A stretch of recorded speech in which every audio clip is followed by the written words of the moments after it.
Alright guys, welcome to another video. Alright, so today what I'm going to show you guys is alignments. Right now I've got a JZX100 in the background and we're going to do all alignment adjustments with basic tools and stuff you can buy, so you don't have to take it to an alignment guy and you can really understand alignment. So all this gear probably set you back maybe $700-800 US.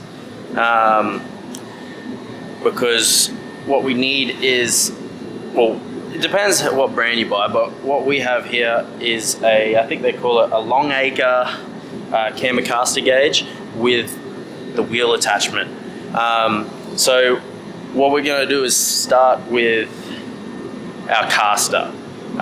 You do pretty well toe last. Obviously eye the car off, get it as close as you can, because big major adjustments will change it all. So we're going to start with camber and caster, and then move on to toe, and then I'll show you the next step with toe. But right now we'll just focus on the camber caster.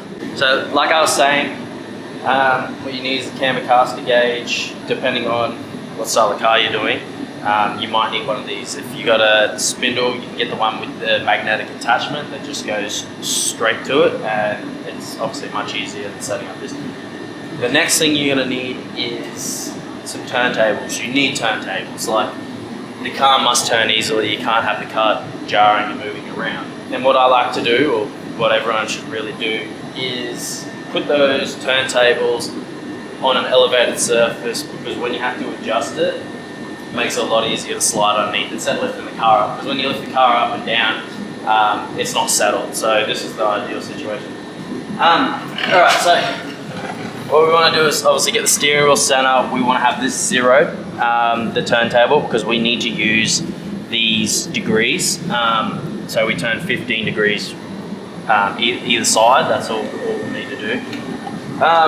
So once you set up this, if you're on an uneven surface, what you should do is 0 the camber on this. Because obviously if you're on an uneven surface, or it has to be 0 because it's not true to the car. So whatever the level of the car is on, 0 to that. What I'll do is just put it on the ground,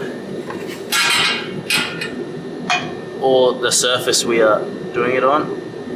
That doesn't seem right.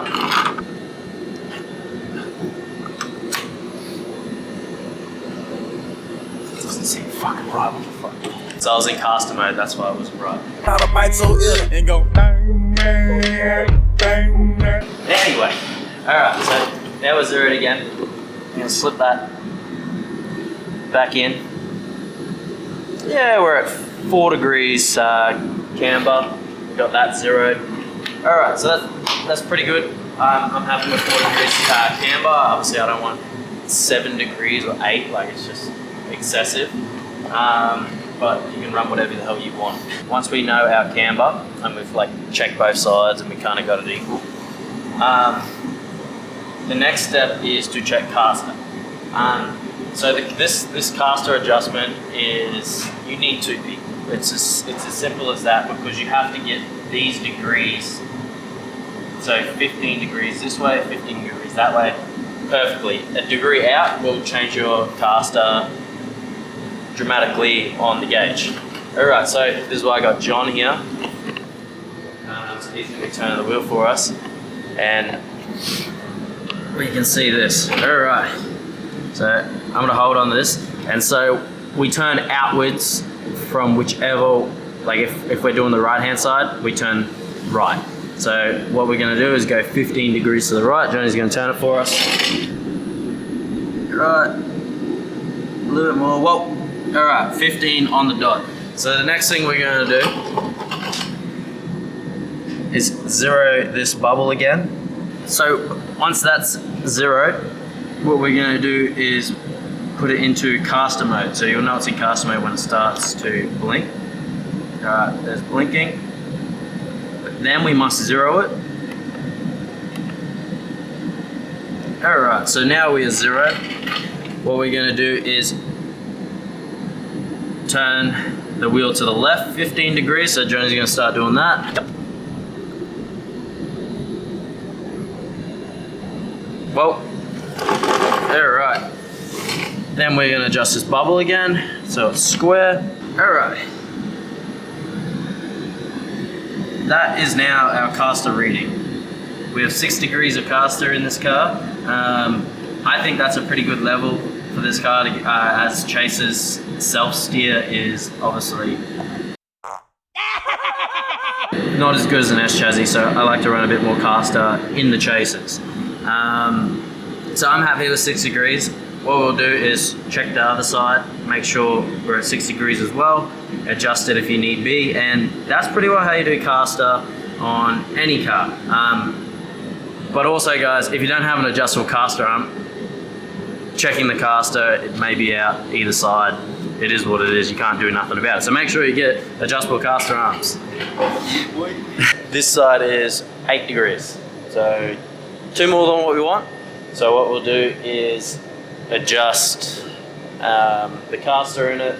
We'll push the wheel back to reduce the caster. These were set up equally to both sides, but obviously there are some differences in the chassis of the car to give us that slight variation, as well as lower control arm. There's heaps of variations, so this is why you just can't just go off simply the same lengths. You need to adjust per corner to get it nice and square. So we'll do that now, recheck this side, and then we're good. Camber is really good on this side. So the whole reason why I said elevate it is so you can actually at least get under. And as you can still see, it's pretty tight.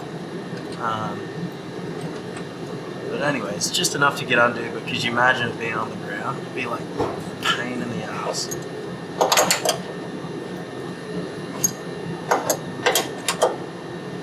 Alright, so I'm going to leave these nuts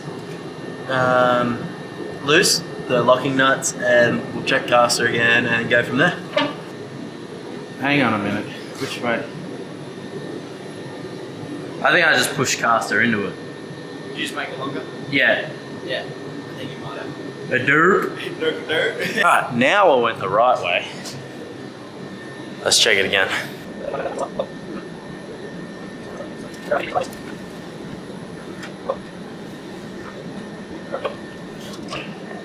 Alright, that's spot on. Camber, caster. This side is a little bit more than 6 degrees, but I've maxed out the minimum adjustment on the caster arm. So that's just that'll just be where it sits.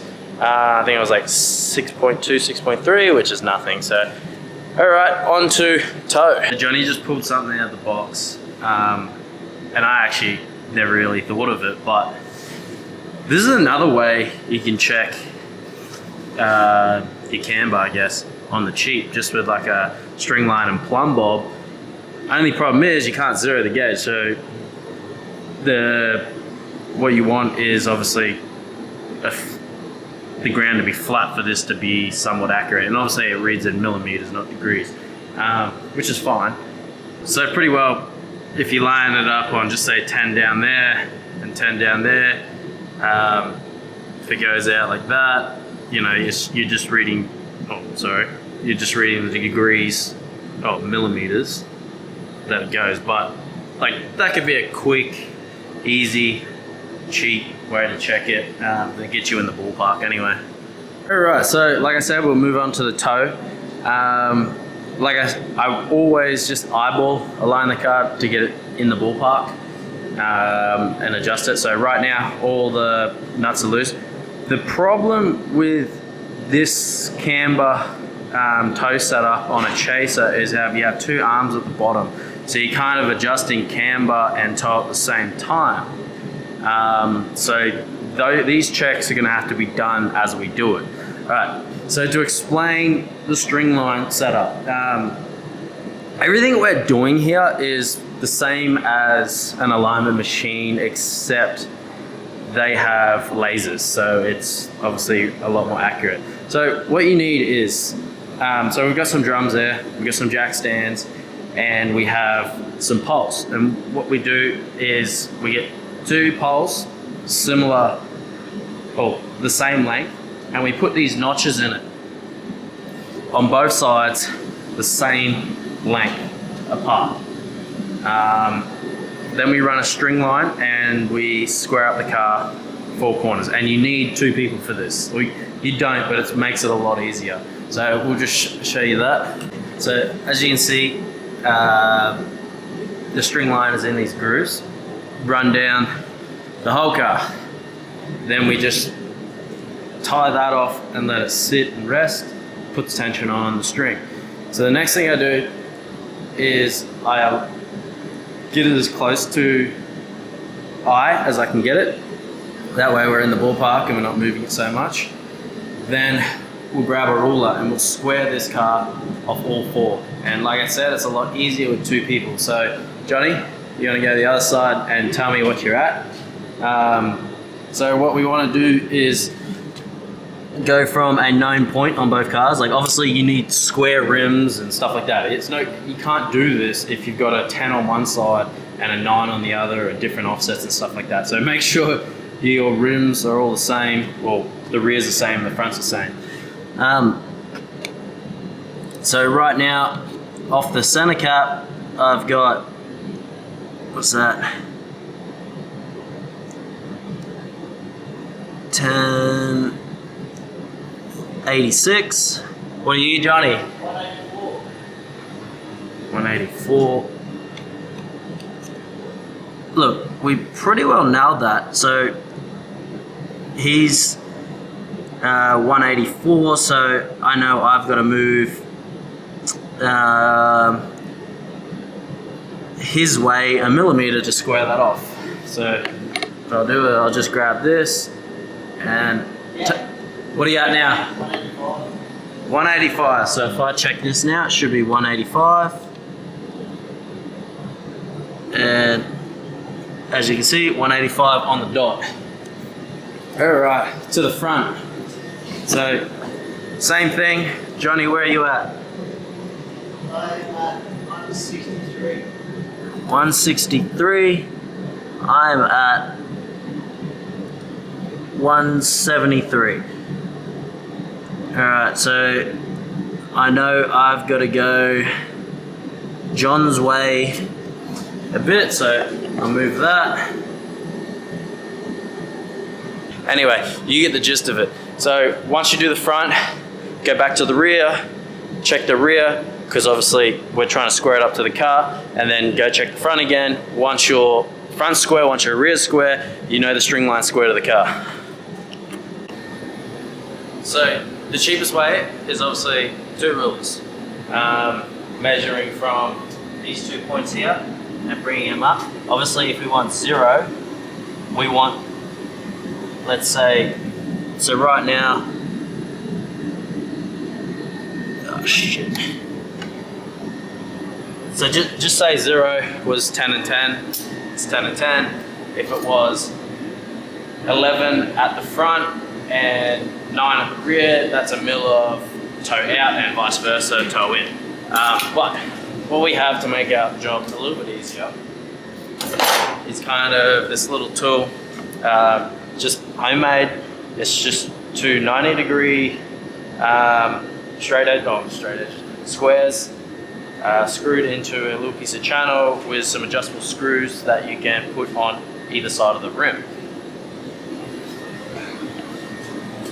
Alright, so with that squared up on each side of the rim, 2 mil on this side. Alright, so let's go to the other side and check that. Look, we're just going to set these cars up at 0. This is obviously a high car and stuff like that, so we're not going to put an aggressive align with heaps of toe in. We're just going to set it up at 0, 0 toe, 0 camber, and set it from there. Alright, so this side's got a lot of toe in. We're at 74 that side, 82 that side, 70. What's 9 plus 10? 21. You stupid. That's 8 mil of toe in on this side. So we'll adjust that out. The camber's a little bit off, so we'll do that at the same time. Instead of using this whole wheel thing, because it does not fit inside, what I'm going to do is just zero that on the bottom plate and sit that up against that square to check the toe, because obviously we can't fit that with the string line. Alright. So for the front, we're going to aim for, let's say, these cars drive really good, depending on their knuckle and the design of the Ackerman in the knuckle. With the knuckle we're using in this car, I find they drive best at about 4 mil aside, 5 mil aside. It keeps them nice and twitchy and the steering wheel snapping back nice. When these cars go toe in, they're absolutely horrible to drive. So I'd always rather a little bit more toe out on these cars, because when they go toe in, they are really bad. So we're just going to quickly adjust to that. They're not too far out, probably only a couple mil each side. And yeah, at least you can see kind of what we're doing. This is why 2 people make this job so much easier, because I can go underneath and adjust it. Also, one more thing to tell you guys about. Do not bump the string line. Do not bump the car. Go underneath. Try to leave everything loose so you can adjust it beforehand, because if you're reefing on something and the car moves on the turntables, it's all wrong. Same as the steering wheel must be center. Make sure you put it center, and then just say both wheels are to the left and the steering wheel center, your rack center. All right, now you know you got to move both out to have your car driving down the road in the center. But yeah, make sure you center your rack too.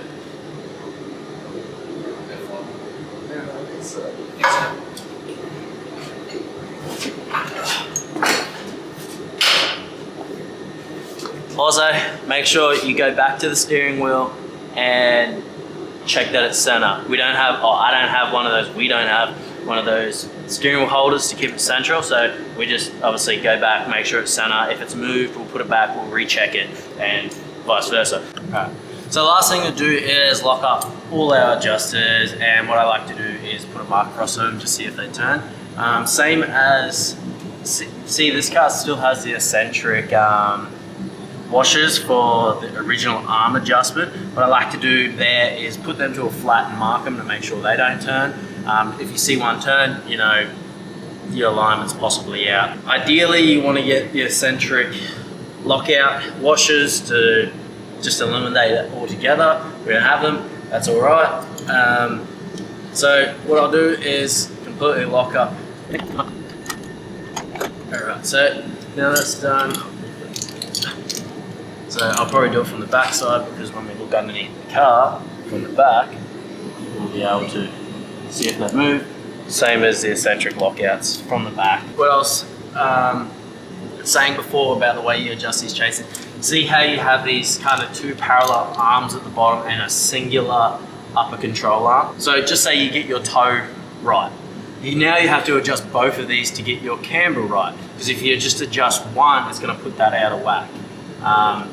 So it's the same as like 2 arms, one going in, one going out. If both go out, it'll adjust camber. And then you'll kind of figure it out as you go along. Sometimes you might only have to adjust one to get a tiny bit of camber and adjust the toe at the same time. Other than that, that's pretty well how we do these alignments. Obviously, I'm not a complete suspension expert and doing it with these string lines.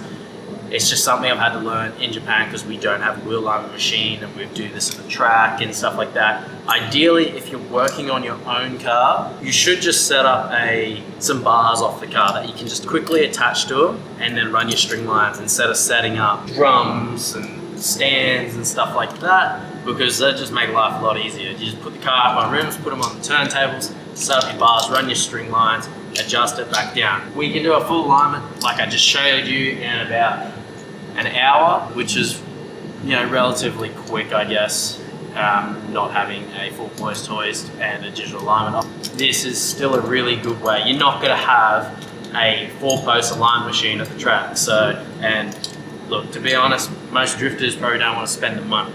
And not every shop's going to allow you to come in there and use their alignment machines to get the specs you want. And I really highly suggest, if you're a drifter, you do this stuff yourself, because you actually learn and understand the suspension so much more than would if you just went to your wheel up guy and went, hey man, put it this. You're just getting settings that your mate told you or something like that. At least this way you can change it to track, you know what your alignment is, you know how to adjust it, and you're gonna be a much better driver because of it. But anyway, thanks for listening to me ramble on. Let me know in the comments if you want to see more like kind of tech stuff like this. Like I said, I'm not a complete expert on it. I know a little bit and I'm quite decent at it. But let me know if you want other technical stuff like this and future videos. Anyway guys, I'll see you on the next one. Thank you.